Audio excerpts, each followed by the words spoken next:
Palaging i-double check ang ini-input na code bago ito i-finalize upang maiwasan ang double work at pag-aaksaya ng oras.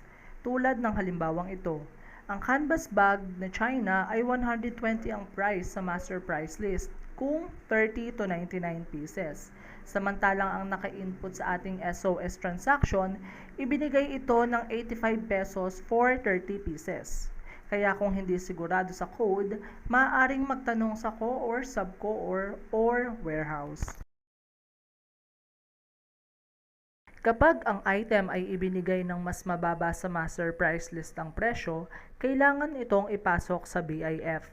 I-send sa audit approver ang katunayan na approve ang BIF.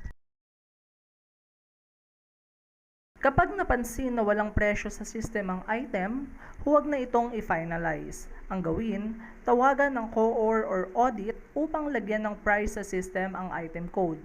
Iwasan na i-finalize ang transaction kung napansin na 0 ang SRP upang maiwasan ang pag-aaksaya ng oras dahil kakailanganin pa itong ipa-unfin.